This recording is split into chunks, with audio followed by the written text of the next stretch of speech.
Dans une exclusivité surprenante de LifeSite News, le cardinal Gerhard Müller revient parler du pape Léon XIV, avec la clarté qui fait de lui l'une des voix les plus solides de l'Église.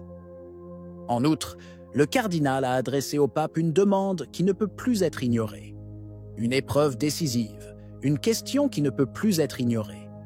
Une intervention à suivre jusqu'au bout.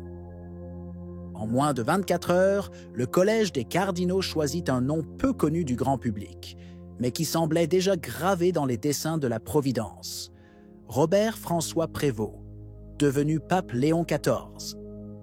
La rapidité de la décision a surpris plus d'un, surtout à la lumière des tensions apparues entre les différents courants cardinaux, désormais polarisés par des années de fractures doctrinales et liturgiques. Pourtant, comme l'a déclaré le cardinal Gerhard Müller dans une interview accordée à LifeSite News, ce qui aurait dû ressembler à une confrontation houleuse s'est transformé en une grande harmonie.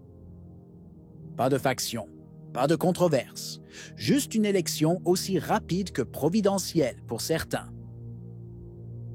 Müller, ancien préfet de la Congrégation pour la doctrine de la foi, n'a pas caché son enthousiasme.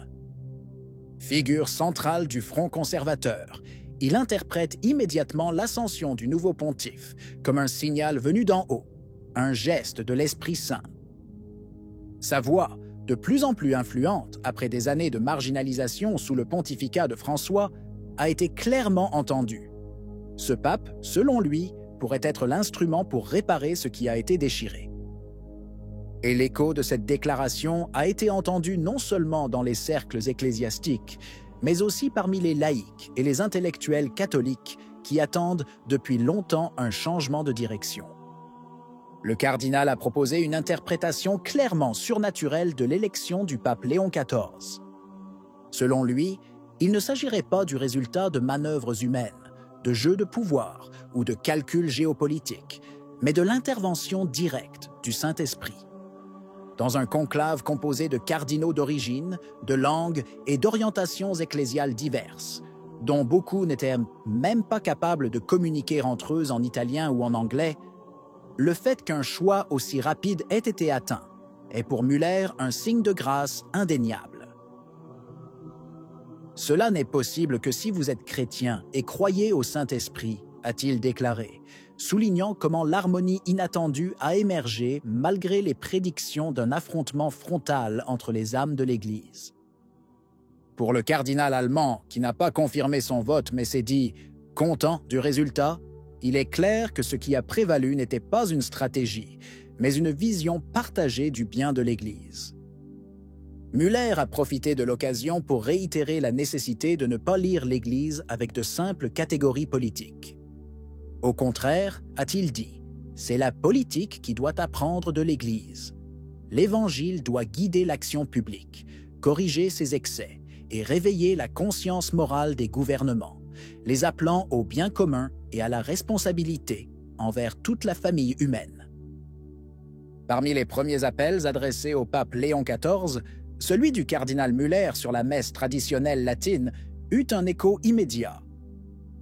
Interviewé par l'Associated Press, Müller a suggéré que le nouveau pontife devrait, dans un premier temps, rétablir pleinement l'accès à l'ancien rite, drastiquement réduit par le pape François, avec le motu proprio Traditionis Custodes de 2021. Une mesure qui, selon lui, a généré une fracture tout à fait évitable. Nous ne pouvons absolument pas condamner ou interdire la loi et la forme légitime de la liturgie latine, a déclaré Müller, qualifiant de « superflu » les tensions apparues sur ce terrain. Il a ensuite ajouté que, grâce à son caractère, Léon XIV serait capable de trouver une bonne solution qui convienne à tout le monde. Dans cette vision, le pape devrait distinguer l'essentiel, la foi et les sacrements, de ce qui est secondaire, comme certaines règles disciplinaires. Et c'est précisément sur ce point que Müller a insisté. La pastorale exige de la sagesse, et l'unité ne se construit pas en imposant une uniformité liturgique, mais en laissant de la place aux sensibilités légitimes des fidèles.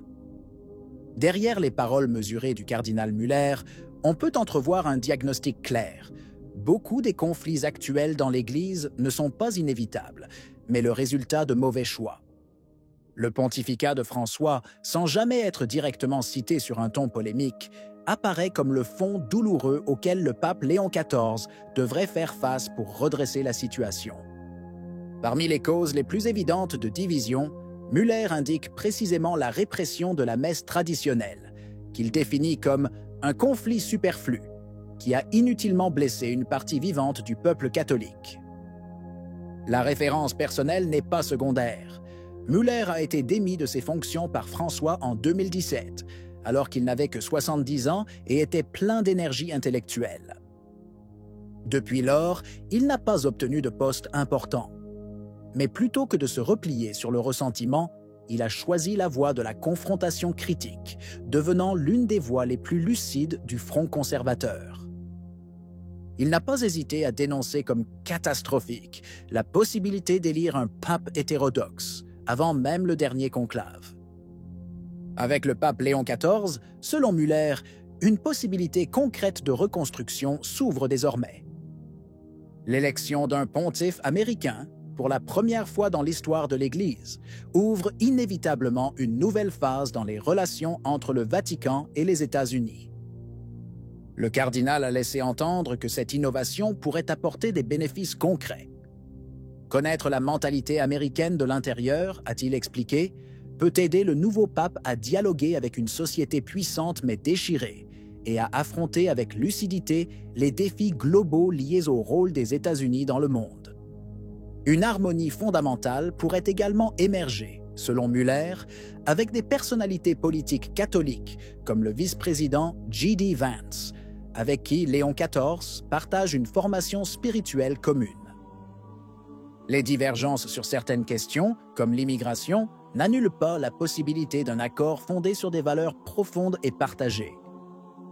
Ce qui est en jeu, pour le cardinal, c'est la possibilité que la voix de l'Église soit à nouveau entendue avec force, même dans les grands scénarios géopolitiques, appelant les puissants à la responsabilité morale, et pas seulement à l'intérêt stratégique. Les premiers mots de Müller ne sont pas seulement un message au nouveau pape, mais une déclaration d'intention. L'unité ne peut pas être fondée sur l'imposition, mais sur la fidélité à la vérité et à la tradition de l'Église. Et en ce sens, l'élection de Léon XIV, qui s'est déroulée avec une rapidité inattendue et dans un climat d'harmonie, pourrait véritablement marquer un renversement de tendance. Reste maintenant à voir si le nouveau pontife sera en mesure de tenir cette promesse implicite. S'il choisit d'écouter ceux qui, comme Müller, ne demandent pas de révolution mais de restauration, non pas des stratégies mondaines, mais du courage pastoral. Ce qui est en jeu, comme toujours, n'est pas seulement l'unité interne de l'Église, mais aussi sa capacité à être une lumière pour les nations. Et cela, pour Müller et pour beaucoup, commence précisément par la récupération de ce qui a été mis de côté. Qu'en penses-tu? Si vous avez aimé la vidéo, commentez « Amen ». Que Dieu vous bénisse.